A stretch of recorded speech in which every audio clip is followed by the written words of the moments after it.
ಎಚ್.ವೈ. ಮೇಟಿ ಅವರಷ್ಟು ಸಜ್ಜನವಾದಂತಹ ಸರಳವಾದಂತಹ ರಾಜಕಾರಣಿ ಅಲ್ಲೂ ಕೂಡ ನೋಡಿಲ್ಲ.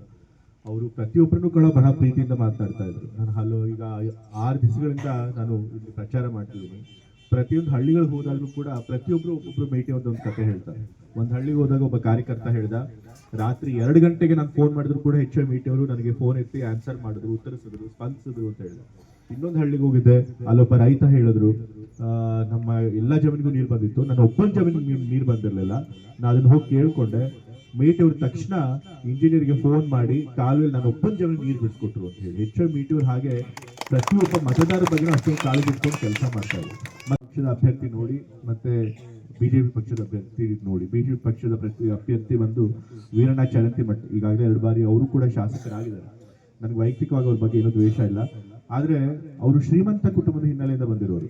ಮೊನ್ನೆ ಅವ್ರ ಪರವಾಗಿ ಬಿಜೆಪಿಯಿಂದ ಉಚ್ಚಾಟನೆ ಮಾಡಿದಂತ ಒಬ್ಬರು ನಾಯಕರು ಪ್ರಚಾರ ಮಾಡಕ್ ಬಂದಿದ್ರು. ಅವ್ರ ಪಕ್ಷದ ಉಚ್ಚಾಟನೆ ಆಗಿದ್ದಾರೆ, ಆದ್ರೆ ಅವ್ರು ಇವ್ರ ಪರವಾಗಿ ಪ್ರಚಾರ ಮಾಡಕ್ ಬಂದಿದ್ದಾರೆ. ಅವರು ಭಾಷಣ ಮಾಡ್ತಾ ಹೇಳಿದ್ರು, ವೀರಣ್ಣ ಚರಂತಿಮಠ ಅವರೇ, ಸ್ವಲ್ಪ ಜನರನ್ನ ನಗುಮುಖದಿಂದ ಮಾತನಾಡ್ಸೋದು ಕಲ್ಸಿ, ಸಿಡುಕಬೇಡಿ ಜನರನ್ನ ಅಂತ ಅವರೇ ಹೇಳ್ತಾರೆ.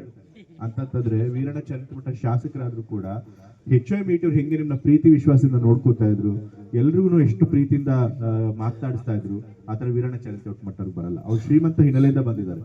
ಬೇಕಾದಷ್ಟು ಕಾಲೇಜ್ಗಳಿವೆ, ಖಾಸಗಿ ಮೆಡಿಕಲ್ ಕಾಲೇಜ್ ಇದೆ, ಖಾಸಗಿ ಇಂಜಿನಿಯರಿಂಗ್ ಕಾಲೇಜ್ ಇದೆ. ಆದ್ರೆ ಅದರಿಂದ ನಮ್ಮ ಬಾಗಲಕೋಟೆ ಮಕ್ಕಳಿಗೆ ಏನ್ ಪ್ರಯೋಜನ ಆಗುತ್ತೆ? ಯಾಕೆಂತಂದ್ರೆ ಒಂದೊಂದು ಇಂಜಿನಿಯರಿಂಗ್ ಅಥವಾ ಮೆಡಿಕಲ್ ಕಾಲೇಜ್ಗಳಲ್ಲಿ, ಪ್ರೈವೇಟ್ ಇಂಜಿನಿಯರಿಂಗ್ ಮೆಡಿಕಲ್ ಕಾಲೇಜಲ್ಲಿ ಸೀಟ್ ತಗೋಬೇಕು ಅಂತಂದ್ರೆ ಲಕ್ಷ ಲಕ್ಷ ಕೋಟಿ ಡೊನೇಷನ್ ಕೊಡ್ಬೇಕು. ನಮ್ಮ ಬಾಗಲಕೋಟೆ ಜಿಲ್ಲೆಯ ಮಕ್ಕಳು ಅಷ್ಟು ಕೊಡಕ್ಕಾಗತ್ತಾ? ಇನ್ಫ್ಯಾಕ್ಟ್ ಕರ್ನಾಟಕದಲ್ಲೇ ಎಷ್ಟು ಅದ್ರಲ್ಲಿ ಸಾಲದು. ನಮ್ಮ ಬಾಗಲಕೋಟೆ ಜಿಲ್ಲೆಯಲ್ಲಿರುವಂತಹ ಮಕ್ಕಳು ಕೂಡ, ಸಾಮಾನ್ಯ ಜನರ ಮಕ್ಕಳು ಕೂಡ, ಬಡ ಜನರ ಮಕ್ಕಳು ಕೂಡ ಡಾಕ್ಟರ್ಗಳಾಗಬೇಕು, ಅವ್ರಿಗೆ ಕೈಗೆಟಿಕೋ ದರದಲ್ಲಿ ವೈದ್ಯಕೀಯ ಶಿಕ್ಷಣ ಕೊಡಬೇಕು ಅಂತ ಹೇಳಿ ಬಾಗಲಕೋಟೆಗೆ ಸರ್ಕಾರಿ ಕಾಲೇಜ್ ತಂದ್ರು. ಅದೇ ವೀರಣ್ಣ ಚರಂತಿಮಠ ಆಗಿರೋ ತರ್ತಾ ಇದ್ರ, ಅವ್ರ ಮೆಡಿಕಲ್ ಕಾಲೇಜ್, ಖಾಸಗಿ ಮೆಡಿಕಲ್ ಕಾಲೇಜ್ಗೆ ಪೈಪೋಟಿ ಆಗುತ್ತೆ ಅಂತ ತರ್ತಾ ಇರ್ಲಿಲ್ಲ. ಆದ್ರೆ ಎಚ್.ವೈ. ಮೇಟಿ ಅವ್ರು ತಂದ್ರು, ನಿಮ್ಮ ಮಕ್ಕಳಿಗೋಸ್ಕರ ತಂದ್ರು. ಅದಕ್ಕೆ ಯಾವಾಗ್ಲೂ ನಾವು ಯಾರಾದ್ರೂ ನಮ್ಮ ಶಾಸಕರನ್ನ ಅಥವಾ ಜನಪ್ರತಿನಿಧಿಗಳು ಆರಿಸಬೇಕು ಅಂತಂದ್ರೆ ಬಡವರ್ಗದಿಂದ ಬಂದಿರೋರ್ನ, ಸಾಮಾನ್ಯ ವರ್ಗದಿಂದ ಬಂದಿರೋರ್ನ, ಅಂತವ್ರನ್ನ ಆರಿಸಿದ್ರೆ ನಿಮ್ಮ ಕಷ್ಟ ಸುಖಗಳು ಸ್ಪಂದಿಸ್ತಾರೆ. ನಮ್ಮ ಉಮೇಶ್ ಮೇಟಿ ಅವರು ಅಂತವ್ರು, ಅವರು ಕೂಡ ತಂದೆಯವರಷ್ಟೇ ವಿನಯಶೀಲರು, ಸಂಭಾವಿತರಿದ್ದಾರೆ, ಎಲ್ಲಾನು ಕೂಡ ಪ್ರೀತಿಯಿಂದ ಮಾತಾಡ್ತಾರೆ. ಹಾಗಾಗಿ ಅಂತವ್ರನ್ನ ಆರಿಸಿ ಮುಂದೆ ನಿಮ್ಮ ಕಷ್ಟ ಸುಖಗಳಿಗೆ ಅವ್ರು ಸ್ಪಂದಿಸ್ತಾರೆ. ಅದಕ್ಕೆ ಉಮೇಶ್ ಮೇಟಿ ಅವ್ರಿಗೆ ಮತ ಕೊಡ್ಬೇಕು ಅಂತೇಳಿ ನಾನು ಕೇಳ್ಕೊಳ್ತೇನೆ.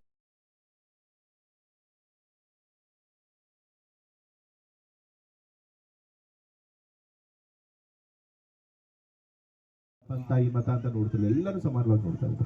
ಒಬ್ಬ ಬಡವ ಇರ್ಲಿ, ಒಬ್ಬ ಬಲ್ಲಿದ ಇರ್ಲಿ, ಒಬ್ಬ ಸಾಮಾನ್ಯ ಕಾರ್ಯಕರ್ತ ಇರ್ಲಿ, ಒಬ್ಬ ದೊಡ್ಡ ಮುಖಂಡ ಇರ್ಲಿ, ಎಲ್ಲರೂ ಸಮಾನವಾಗಿ ನೋಡ್ತಾರೆ. ಅವ್ರ ಮನೆ ಬಾಗಿಲು ಮುಕ್ತವಾಗಿ ತೆರೆದಿರುತ್ತೆ ಎಲ್ಲರಿಗೂ ಕೂಡ. ಸಾಮಾನ್ಯ ಕಾರ್ಯಕರ್ತರು ಕೂಡ ಒಳಗೆ ಹೋಗಿ ನೇರವಾಗಿ ಎಚ್.ವೈ. ಮೇಟಿ ಅವ್ರನ್ನ ಭೇಟಿ ಮಾಡಿ ತಮ್ಮ ಸಮಸ್ಯೆ ಅಳನನ್ನ ಹೇಳ್ಕೊಂಡು ನಂತರ ಅವ್ರ ಮನೇಲೆ ಚಾ ಕುಡಿದು ಬರ್ಬೋದಾಗಿತ್ತು.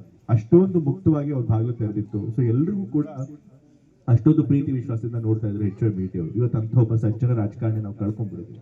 ಅಂತ ಒಬ್ಬ ರಾಜಕಾರಣಿ ಕಳ್ಕೊಂಡಾಗ ಆ ಕ್ಷೇತ್ರದ ಮತದಾರರಾದ ನೀವು ಅವ್ರಿಗೆ ಸರಿಯಾದಂತ ಗೌರವ ತೋರಿಸ್ಬೇಕು, ಅವ್ರಿಗೆ ಶ್ರದ್ಧಾಂಜಲಿ ಸಲ್ಲಿಸಬೇಕು, ಅವ್ರ ಆತ್ಮಕ್ಕೆ ಗೌರವನ ತಂದ್ಕೊಡುವಂತ ಕೆಲಸ ಮಾಡಬೇಕು, ಅವ್ರ ಆತ್ಮಕ್ಕೆ ಶಾಂತಿ ದೊರಕಿಸ್ಕೊಡುವಂತ ಕೆಲಸ ಮಾಡ್ಬೇಕು.